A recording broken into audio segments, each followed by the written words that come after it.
Bonjour et bonne fin de semaine à tout le monde. Ce matin, je crois que nous devons réfléchir ensemble en restant hors de l'émotion.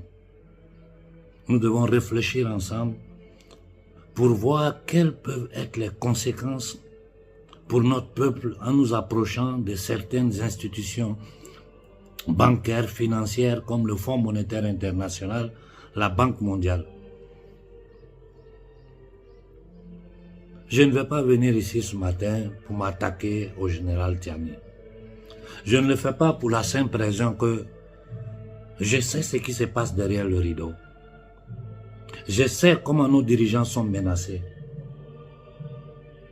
Et je sais que l'Occident collectif aujourd'hui fera tout ce qu'il peut pour empêcher l'Afrique de sortir de cette situation de misère, d'esclavage moderne. Nous faisons tout pour que l'Afrique subsaharienne reste là où elle est, c'est-à-dire appauvrie. Elle est absolument vitale pour la prospérité de tous les autres. Soyons donc clairs sur ce point.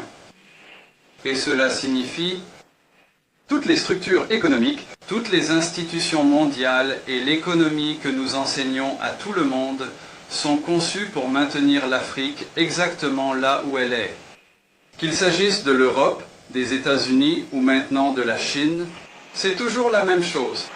Nous avons besoin que l'Afrique s'appauvrisse parce que nous avons besoin de ses matières premières et qu'elles sont très bon marché.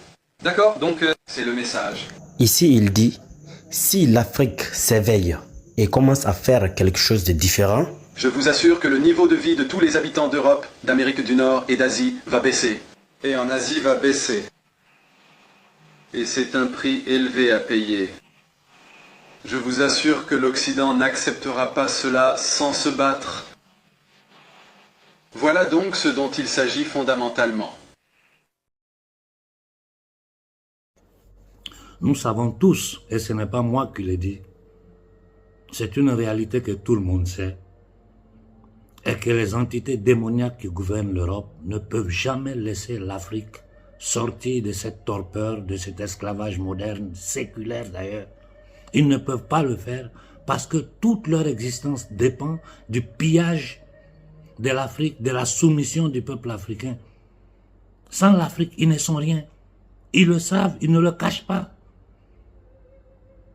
Sinon, pour quelles raisons ils sont présents sur notre territoire en ce moment? Pour quelles raisons ils essaient d'installer des bases militaires partout en Afrique? Pour quelles raisons ils sont en train de s'aimer la mort au Soudan, au Congo, au Mali, au Burkina, au Niger? Pour quelles raisons? Réfléchissons nous-mêmes.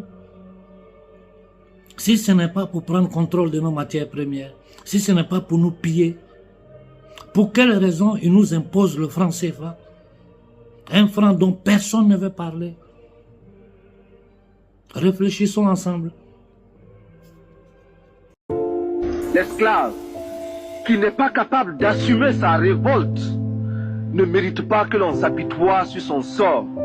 Cet esclave répondra seul de son malheur s'il se fait des illusions sur la condescendance suspecte d'un maître qui prétend l'affranchir. Seule la lutte libère. Il y a deux façons de soumettre un peuple. Par la violence ou par la dette. Nous sommes en train de subir les deux façons. La violence avec les groupes armés, les groupes djihadistes, tout ça piloté par la CIA, créé par la CIA, les services secrets occidentaux. Parce qu'en réalité, l'Amérique est gouvernée par la CIA, par certains pouvoirs, je ne vais pas rentrer dans ce détail-là aujourd'hui. Nous subissons la violence physique barbare par tous les phénomènes de guerre qui sont éparpillés sur le continent africain. Nous subissons la violence économique et financière. Et nous, aujourd'hui, nous sommes tous conscients de la situation dans laquelle nous sommes. Nous avons compris les mécanismes de prédation de l'Occident. Donc, nous avons enclenché un processus de libération, d'autodétermination. C'est un combat long, c'est un combat complexe. Mais aujourd'hui, nous avons les instruments, les hommes qui maîtrisent le système, qui sont capables de donner des directions à l'Afrique pour sortir de là. Et ceux qui sont derrière la Banque mondiale, le Fonds monétaire international, ce sont les mêmes qui sont derrière les djihadistes, les groupes armés au Congo. Ce sont les mêmes qui ont balkanisé le Soudan. Ce sont les mêmes qui attaquent l'Éthiopie. Ce sont les mêmes qui ont imposé un démon à la Côte d'Ivoire. Ce sont les mêmes qui pilotent tout ce que le capitaine Ibrahim appelle les esclaves des salons. Donc ça veut dire que nous disons que nous faisons une révolution, on fait du tapage sur la toile, on utilise le peuple pour se protéger, et après ça, on va se rendre à l'ennemi. Parce que aller à la Banque mondiale, aller au Fonds monétaire international, c'est aller se consigner soi-même à l'ennemi pour dire je veux être ton esclave. À travers quel instrument ils ont imposé les ajustements structurels en Afrique pour détruire notre économie? À travers quoi? C'est à travers la Banque mondiale, c'est à travers le Fonds monétaire international, c'est à travers ces institutions financières-là. Donc, pendant que nous disons que nous luttons pour notre autodétermination, des mains de ceux qui ont confisqué notre liberté, notre dignité, nous repartons vers eux pour dire non, c'est compliqué, il n'y a pas de solution, on va aller prendre ces crédits-là. Ces miettes-là, comment ça peut sortir le Niger de son problème? Comment? Expliquez-moi. Déjà, la dette du Niger, le Niger ne peut pas payer.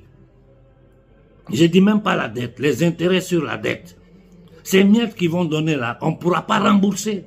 Aucun pays au monde a réussi à rembourser l'argent de ces gens-là. Dites-moi le nom d'un seul pays. L'Amérique a plus de 30 000 milliards de dettes qui ne pourront pas payer. Et l'économie américaine aujourd'hui est en train de s'effriter petit à petit parce que le dollar est en train de perdre sa suprématie. La France au-dessus de 3 000 milliards. L'Italie 3 000 milliards. Aujourd'hui, le débat en Occident, c'est comment sortir de cette dette-là. Comment faire pour débarrasser les peuples de la Banque mondiale, du Fonds monétaire international. Parce que les difficultés que nous vivons ici en Occident, toutes les impositions de l'Union européenne, de ces institutions financières-là, c'est ça qui est en train de désintégrer l'économie européenne. C'est ça qui fait qu'en France, on taille sur la santé, sur l'école, sur tout ce qui est social. Ce sont ces mêmes institutions qui sont derrière. Donc nous, comment nous pouvons dire que nous voulons nous libérer de l'exploitation, des pillages, et on va se consigner encore à ces gens-là. Et ils utilisent cet instrument-là pour imposer leur vouloir à nos peuples. Il y a une chose que toute l'Afrique doit comprendre.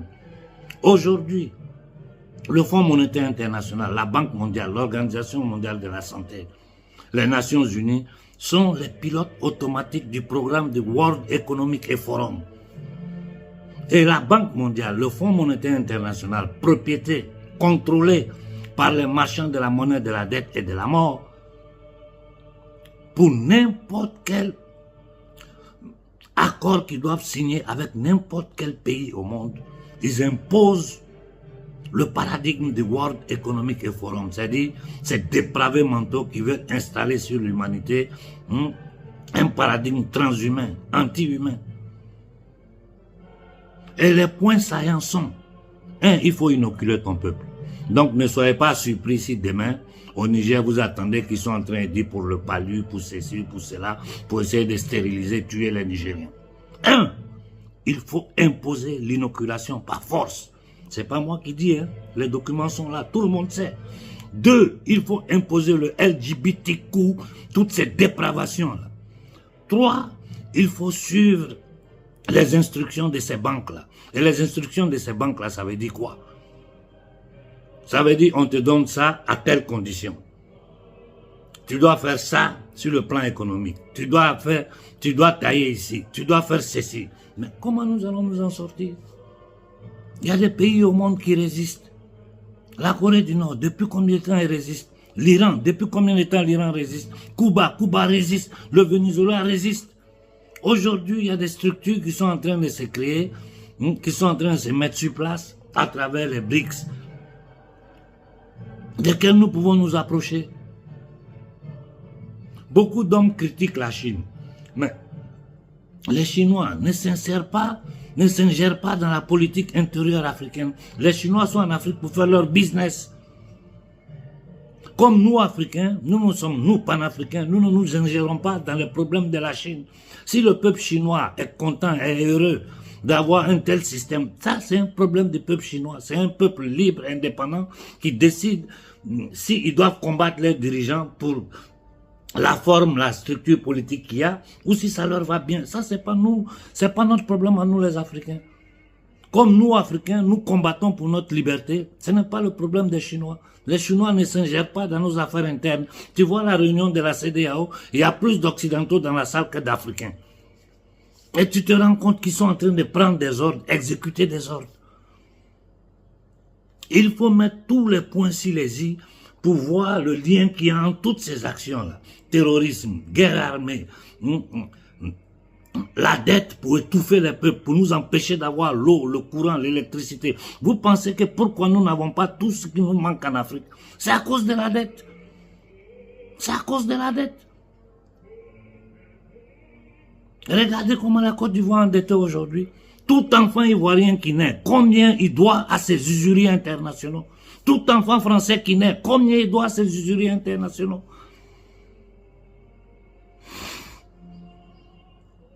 Nous devons réfléchir. Ici, il ne s'agit pas de payer des vidéomans pour venir vous défendre. Non. Il ne s'agit pas de ça. Ça ne vous arrange pas. Parce que vos vidéomans là, si nous on affronte, mais allez regarder sur les sites italiens, quel genre d'attaque moi je ne reçois pas. Je ne les calcule même pas. Ça me fait ni chaud ni froid. Quand tu sais que tu es dans la vérité là, tu suis ta ligne. Quand tu sais que tu as un objectif, tu suis ton objectif, tu restes concentré sur ça. Les gens peuvent dire ce qu'ils veulent. Quand je vois j'ai vu un petit peu sur TikTok là, un supporter de Sonko qui sort pour m'insulter. Je l'ai regardé, j'ai dit, mais un pauvre, mais ça fait pitié. Un ignorant, il ne sait même pas parler. Il ne sait même pas de quoi il parle. Tu sais, un idiot ne peut jamais comprendre qu'il est idiot parce qu'il n'a pas les instruments pour se rendre compte qu'il est idiot. Aujourd'hui, Sonko est humilié aux yeux du monde entier. Et aux yeux, en Italie, en France, tout le monde sait que Sonko est un traître. Nasra, il est humilié aux yeux du monde entier. Ils continuent parce que c'est leur rôle, ils vivent de ça.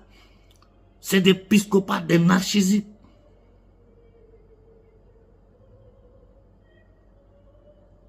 Donc moi, il y a quelques mois de cela, la confrérie a dû se lever contre la direction que le gouvernement Koïta est en train de prendre avec la Banque mondiale, le Fonds monétaire international.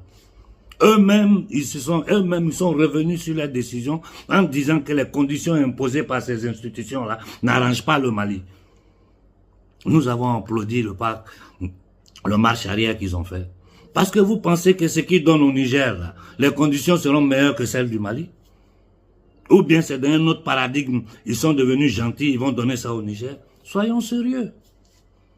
On ne peut pas dire qu'on est en train de combattre des gens qui déversent les armées au Bénin, en Côte d'Ivoire, un peu partout, pour combattre l'AES, pour nous empêcher d'être l'enclencheur de la libération de l'Afrique, et aller encore vers ces mêmes personnes-là pour dire ils vont nous aider, il n'y a pas de possibilité. C'est faux. Il y a la possibilité. C'est le courage politique de le faire. Nos populations sont prêtes à souffrir pour sortir de cette situation. Je vous ai dit dans ma dernière intervention, la marine marocaine vient de sauver encore des immigrés, dont une grande partie sont sénégalais.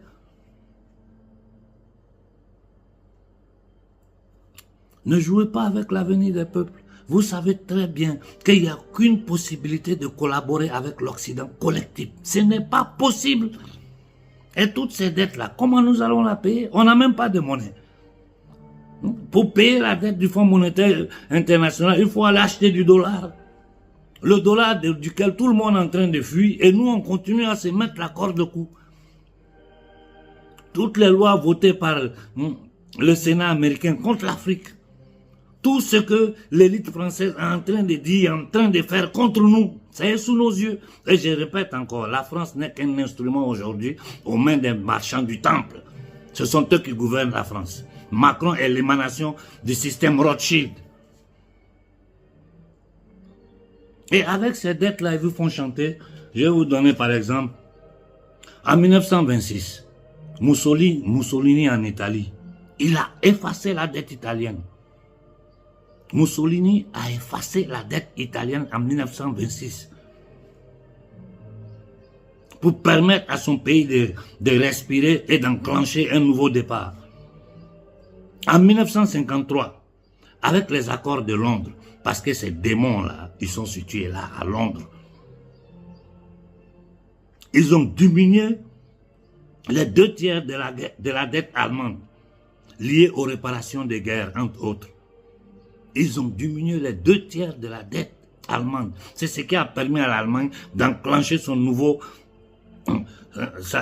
sa nouvelle croisière industrielle pour être ce qu'elle est aujourd'hui, jusqu'à ce qu'ils viennent avant-hier détruire les normes qui sont en train de détruire l'économie allemande.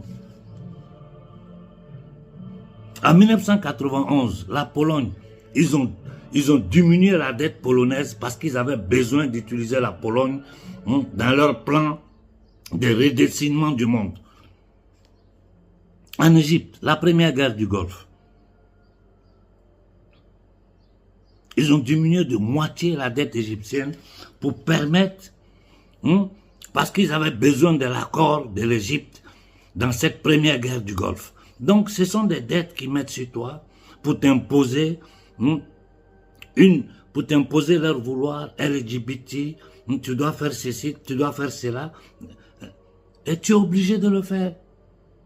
Quand on dit on veut sortir d'un système là, la première des choses à faire, c'est être drastique, tailler. Quelles possibilités nous avons?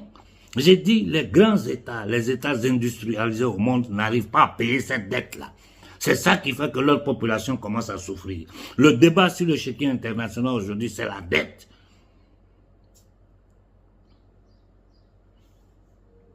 Donc, Sankara a commencé le combat.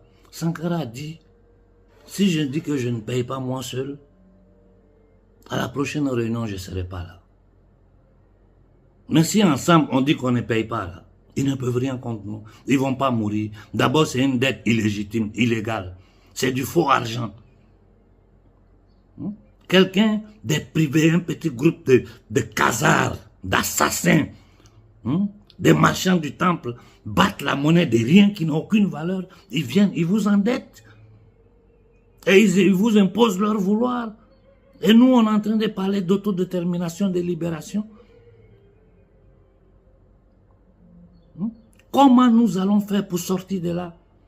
J'ai dit dans les réunions privées, les patriotes occidentaux, dans les réunions privées, à moi, ils me disent toujours qu'on arrête.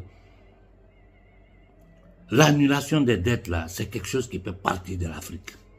C'est vous qui avez la légitimité pour vous dresser contre ça. Nous voulons poursuivre le chemin que Sankara a commencé. Ceux à qui nous confions le destin de l'Afrique, ils vont de nouveau nous prendre, nous consigner aux usuriers internationaux, et des gens disent non, ils sont obligés, ils n'ont pas le choix. Mais c'est pas possible. Comment vous pouvez dire qu'on n'a pas le choix? Comment? Parce que l'Iran n'a pas le choix, la Corée n'a pas le choix, Cuba n'a pas le choix, Venezuela n'a pas le choix. Les Russes aujourd'hui qui sont en train de créer un système parallèle, en train de tout mettre en pied sur pied pour sortir de ce système suisse, pour sortir de l'usure, de ces usuriers internationaux.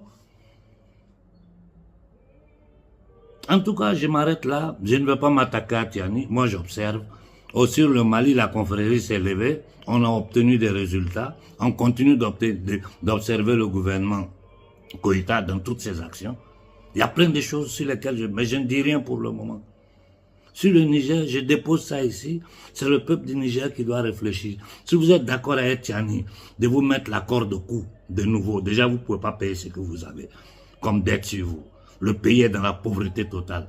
Tout ce qui manque en Afrique est dû à ce système-là. Si ça vous va, ça vous va. Comme j'ai dit aux Congolais, si ce qui est en train de se passer au Congo va aux Congolais, bien pour eux.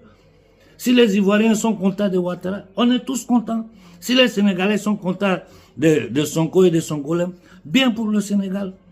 Nous, à partir de maintenant, nous nous limitons à vous lire le monde dans sa réalité. Et c'est vous, peuple d'Afrique, qui devez décider si ce que vos gouvernements, le chemin qu'ils ont pris est le chemin juste, ou si ce n'est pas le chemin juste.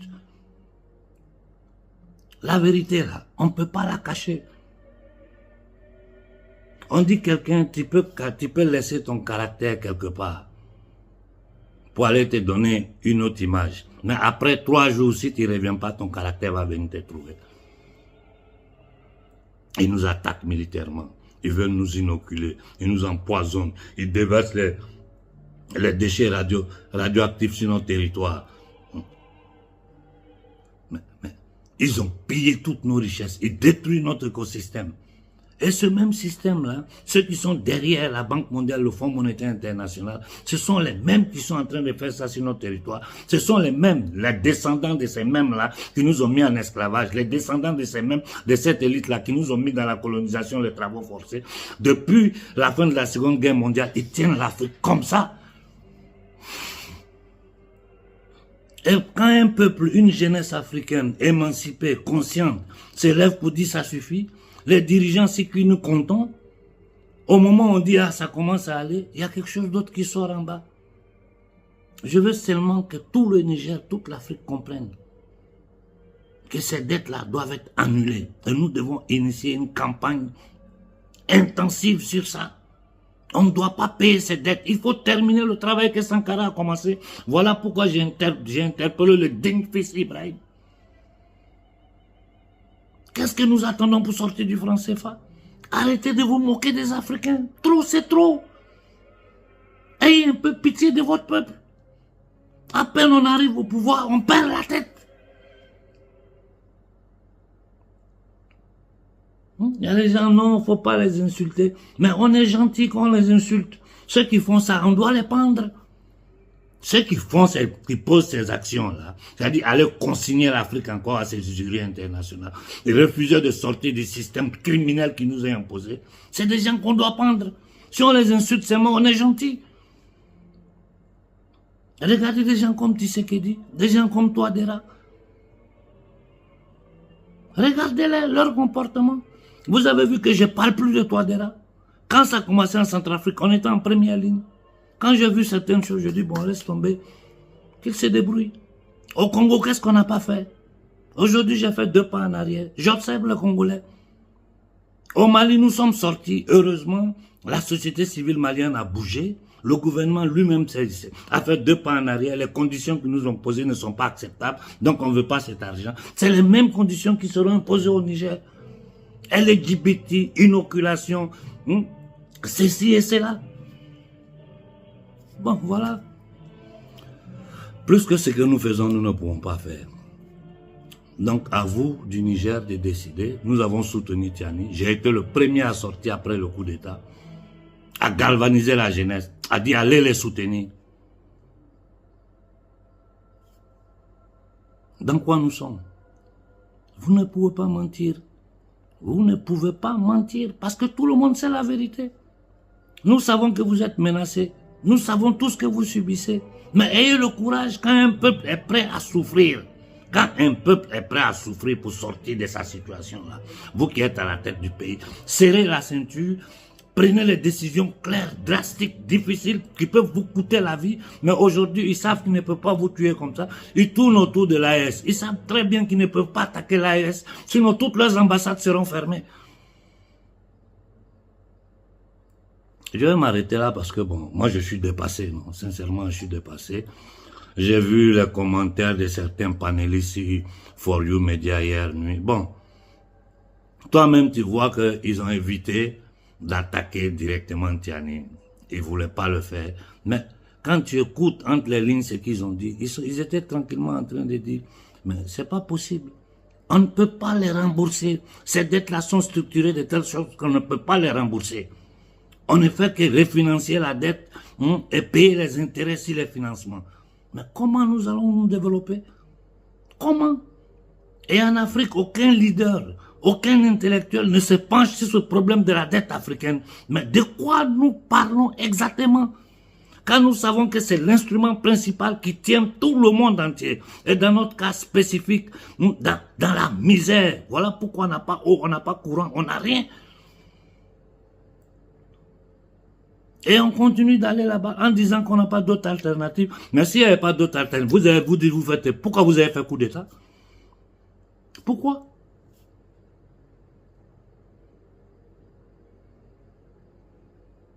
Le peuple vous dit, libérez-nous de ces gens-là. On vous a mis là pour nous libérer de ces usuriers internationaux. Si on va mener le combat, à bas la France, à bas de la propagande, et puis après on vous regarde, vous retournez vers ces mêmes gens-là pour dire, ah, venez nous donner ça. Faux argent, un faux argent. Pour venir piller nos richesses. Non. Vraiment, le combat là, moi je ne sais pas, je ne sais pas. Je ne comprends pas les dirigeants africains, je ne les comprends pas. Je n'arrive pas à comprendre comment... Non, ça me dépasse, non.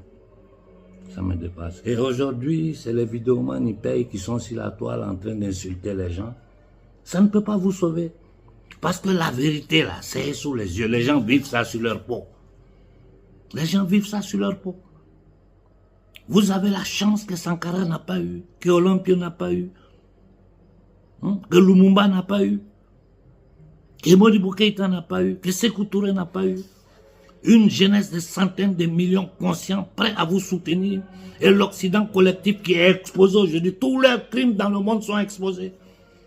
Et vous pliez, vous vous abaissez encore devant eux, en demandant que nous vous soutenons, nous restons silencieux pour vous permettre de maintenir votre pouvoir, pour vous permettre de vivre dans des privilèges et mentir au peuple. Rendez public, le peuple du Niger a le droit de savoir ce qui est écrit dans ces accords avec le Fonds monétaire international. C'est le droit. Le pouvoir appartient au peuple, les richesses appartiennent au peuple. Vous n'êtes pas les patrons du peuple nigérien. Donc, rendez public vos accords avec le Fonds monétaire international. Les Nigériens vont dire on est d'accord ou on n'est pas d'accord. Vous ne pouvez pas le faire parce que vous savez ce qui sont écrits dans ces cartes-là. Et comme je répète avant de finir, le Fonds monétaire international, la Banque mondiale, sont les instruments que le World Economic Forum, du dépravé Klaus Schwab, des forces anti-humaines veulent imposer à l'humanité. L'inoculation des masses pour tuer, stériliser, empoisonner. D'ailleurs, notre territoire est plein de biolaboratoires, les gens le savent. Mais tout le monde se tait là-dessus. Ils sont dans la propagande à droite, à gauche. Notre territoire, l'Afrique, est plein de biolaboratoires. Moi, j'ai la carte de tous ces biolaboratoires sur le sol africain. Ceux qui sont connus au monde. Nous imposer des... au Sénégal, Sonko arrivé net, il allait inviter le PD Mélenchon pour venir dire aux Sénégalais non LGBTQ. C'est quoi ça? Vous, dirigeants africains, ayez un peu de dignité. Soyez prêts à donner la vie pour votre peuple. On ne peut plus continuer dans ça. Sinon, ça sera notre fin.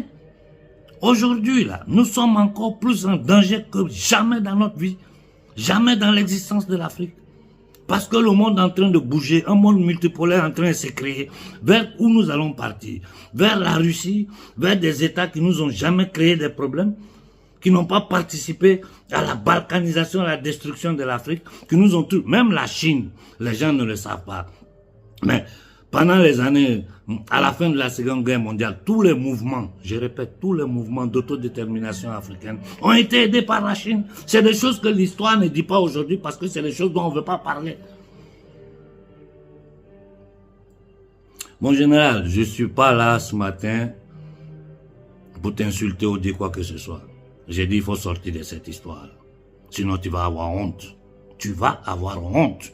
Et vous ne pourrez pas faire de propagande avec ces fake leaders qui sont autour de vous, qui essaient d'attaquer n'importe qui, essaie de dire la vérité au peuple, qui essaient de faire votre propagande, utiliser le peuple pour vous maintenir au pouvoir, faire le jeu des 3-4. Ce n'est pas possible, parce que le peuple va sentir ça sur sa peau. Vous n'allez pas vous en sortir. Ne jouez pas avec le feu. J'ai dit à tous les dirigeants africains, lisez l'Afrique nouvelle dans sa réalité. Sinon vous allez sauter tous un à un. Regardez ce misérable de Daniba. Il s'arrête de l'autre côté et il attaque Ibrahim Traoré. Moi je le regarde quand j'ai dit, vous vous rappelez quand Béhanzin et moi on s'était levé contre Daniba. Il y a des panafricains, des leaders fake panafricains qui le soutenaient, qui sont allés tirer photo avec lui. Des minables qui ne cherchent qu'à vous manipuler, d'autres Ousmane Sonko que nous allons voir dans le futur. D'ailleurs, quand vous voyez certaines positions qu'ils prennent, celui qui réfléchit, tu te rends compte que c'est des plaisantins qui vivent de ce combat. Daniba qui sort pour attaquer le Burkina. Ouattara qui rapatrie les Burkinabés, qui installe l'OTAN, tout ça chez nous, endetter la Côte d'Ivoire. Mais la seule façon de nous en sortir, c'est demander l'annulation, imposer l'annulation de ces dettes-là. Au contraire, c'est eux qui nous doivent mais ils nous doivent pour l'éternité, pour tout le mal qu'ils ont fait à l'homme africain.